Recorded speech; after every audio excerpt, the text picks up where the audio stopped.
കളിച്ചു രസിച്ച് നടന്നിരുന്ന ജ്വലിന് ഇങ്ങനെ സംഭവിക്കുമെന്ന് ആരും കരുതിയില്ല. പൊരുതി നേടിയ വിവാഹമോചനത്തിന് ശേഷം ഈ രോഗവും ജ്വലിനെ ബാധിച്ചു. ജീവിതത്തിൽ നേരിടേണ്ടി വന്ന പ്രതിസന്ധിയെക്കുറിച്ച് തുറന്നു സംസാരിച്ച നടിയും അവതാരകയുമായ ജ്വൽ മേരി അഭിമുഖത്തിൽ സംസാരിക്കുകയായിരുന്നു അവർ. ഒറ്റ വാക്കിൽ പറയാം, ഞാൻ വിവാഹിതയായിരുന്നു, പിന്നീട് വിവാഹമോചിതയായി. 2021 മുതൽ വേർപിരിഞ്ഞാണ് കഴിയുന്നത്. കഴിഞ്ഞ വർഷം വിവാഹമോചനം ലഭിച്ചു. ഒരുപാട് പോരാടിയാണ് അതിലേക്ക് എത്തിയത്. പലവരും ഡിവോഴ്സ് എളുപ്പമാണെന്ന് പറഞ്ഞു കേട്ടിട്ടുണ്ട്.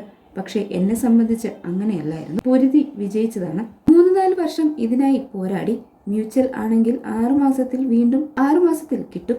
മ്യൂച്വൽ കിട്ടാൻ ഞാൻ കുറെ കാലം നടന്നു, പക്ഷേ നടന്നില്ല. ഒടുവിൽ കഷ്ടപ്പെട്ട് വാങ്ങിച്ചെടുത്ത വിവാഹമോചനമാണ്. അതിനാൽ ഇതിനെ പോരാട്ടമെന്ന് പറയാം, ജ്വൽ അഭിമുഖത്തിൽ പറയുന്നു. ഇതിനുശേഷം ജീവിതം ആസ്വദിച്ചു തുടങ്ങിയപ്പോഴാണ് അർബുദത്തിന്റെ രൂപത്തിൽ അടുത്ത പ്രതിസന്ധി ജ്വലിന്റെ മുന്നിൽ വന്നു നിന്നത്. ഇനിയെങ്കിലും ജീവിതം ഒന്ന് ആസ്വദിക്കണമെന്ന് കരുതിയത്. അങ്ങനെയിരിക്കെ ലണ്ടനിൽ ഒരു ഷോയ്ക്ക് പോയി. 1 മാസം അവിടെ കറങ്ങി. അവിടെ സുഹൃത്തുക്കളുണ്ട്, അവരെ കാണാൻ പോയി. ഇംഗ്ലണ്ടിലും അയർലൻഡിലും സ്കോട്ട്ലാൻഡിലും പോയി. നല്ല ഹരം പിടിക്കുന്ന ഒറ്റയ്ക്കുള്ള യാത്ര, സന്തോഷത്തിന്റെ പര്യായമായിരുന്നു അത്. ആ ബർത്ത്ഡേ ആഘോഷിക്കുന്നത് ലണ്ടനിലാണ്. അതെല്ലാം കഴിഞ്ഞ് നാട്ടിലെത്തി. കയ്യിലുള്ള കാശൊക്കെ പൊട്ടിച്ചാണ് തിരികെ വരുന്നത്. ഇനിയും ജോലി ചെയ്യുമെന്ന് അറിയാം. 7 വർഷമായി തൈറോയിഡിന്റെ പ്രശ്നമുണ്ടായിരുന്നു. പെട്ടെന്ന് തന്നെ ഭാരത്തിൽ വ്യത്യാസമുണ്ടാകും. കൂടെ ഇന്റേണൽ ട്രോമയും സ്ട്രെസ്സും PCODയും ഒക്കെയുണ്ട്. റെഗുലർ ചെക്കിനായി ഒരു ദിവസം പോയി. വേറൊരു കുഴപ്പവും ഉണ്ടായിരുന്നില്ല. ചുമയ്ക്കുമ്പോൾ കഫം കുറച്ചധികം വരും. എപ്പോഴും ക്ലിയർ ചെയ്തുകൊണ്ടിരിക്കും. അവതാരക ആയതിനാൽ ശബ്ദം എപ്പോഴും ഉപയോഗിക്കണമല്ലോ, അതിന്റെ പ്രശ്നമാകുമെന്ന് കരുതി ഒരു സ്കാൻ ചെയ്ത് നോക്കാമെന്ന് ഡോക്ടർ പറഞ്ഞു. BSc നഴ്സിംഗ് പഠിച്ചയാളാണ്. എന്താണ് നടക്കുന്നതെന്ന് കണ്ടാൽ മനസ്സിലാകും. അവർ മാർക്ക് ചെയ്തത് കണ്ടപ്പോൾ മനസ്സിലായി. എന്റെ കാലൊക്കെ തണുക്കാൻ തുടങ്ങി.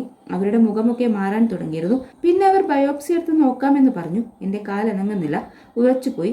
പേടിയായിട്ട് അത് വേണ്ടെന്ന് ഞാൻ പറഞ്ഞു. അത് പറയരുത്, എടുക്കണമെന്ന് അവർ പറഞ്ഞു. ഡോക്ടർ ക്യാൻസർ ആകാൻ സാധ്യതയുണ്ടെന്ന സൂചന തന്നിരുന്നു. ബയോപ്സിയുടെ റിസൾട്ട് വരാൻ 15 ദിവസം കഴിയും. ജീവിതം സ്ലോ ആയിപ്പോയി. റിസൾട്ട് വന്ന ശേഷം വീണ്ടും ഒന്നും കൂടി ഉറപ്പിക്കാമെന്ന് ഡോക്ടർ പറഞ്ഞു. വീണ്ടും ബയോപ്സി എടുത്തു. ഈ സമയം അത്രയും താൻ വീട്ടുകാരുടെ മുന്നിൽ പേടി കാണിച്ചതേയില്ല. അവരുടെ മുന്നിൽ ധൈര്യത്തിൽ തന്നെ നിന്നു. രണ്ടാമത്തെ റിസൾട്ട് വന്നപ്പോൾ പണി കിട്ടിയെന്ന് മനസ്സിലായി. അന്ന് ഡോക്ടർ ഗംഗാധരൻ സാറിന്റെ വൈഫിനെയാണ് എനിക്ക് അറിയാവുന്നത്. ചിത്ര മാമിനെ വിളിച്ചിട്ട് ഞാൻ ഇക്കാര്യം പറഞ്ഞു. എന്താണ് ചെയ്യേണ്ടതെന്ന് ചോദിച്ചു. അവർ ആശ്വസിപ്പിച്ചു. കുഴപ്പമൊന്നുമില്ല എന്ന് പറഞ്ഞു. ഫെബ്രുവരിയിൽ സർജറി ചെയ്ത് 7 മണിക്കൂർ നീണ്ടു നിൽക്കുന്ന സർജറിയായിരുന്നു. സർജറിക്ക് ശേഷം ശബ്ദം മുഴുവനായി പോയി. 6 മാസം എടുക്കുമെന്നാണ് പറഞ്ഞത്. ഇടതെ കൈ ദുർബലമായി പോയി. ആക്റ്റീവായൊന്നും നടക്കില്ലായിരുന്നു. ഫിസിയോയും തെറാപ്പിയും ഉണ്ടായിരുന്നു, ജ്വൽ പറയുന്നു. ഇൻഷുറൻസ് ഒന്നുമില്ലാത്തതിനാൽ സേവിംഗ് എടുത്താണ് ചികിത്സയെല്ലാം ചെയ്തതെന്നും ജ്വൽ പറയുന്നു. 6 മാസത്തിന് ശേഷം റിവ്യൂവിന് പോയി. ഇനി ഉണ്ടാവില്ല എന്ന് മനസ്സിൽ ഉറപ്പിച്ചാണ് ഡോക്ടറെ കാണാൻ പോയത്. രക്തം പരിശോധിച്ചു, സ്കാൻ ചെയ്തു. സ്കൂളിൽ നിന്ന് റിപ്പോർട്ട് കാർഡ് എടുത്ത് തരുന്നത് പോലെ ഡോക്ടർ എന്റെ റിസൾട്ട് എടുത്തിട്ട് congratulations, you are free of cancer എന്ന് പറഞ്ഞു. അപ്പോൾ അനുഭവിച്ച സന്തോഷം പറഞ്ഞറിയിക്കാനാവില്ല. ഇനി ഓരോ 6 മാസം കൂടുന്തോറും റിവ്യൂ ചെയ്യണമെന്നും ജ്വൽ കൂട്ടിച്ചേർത്തു.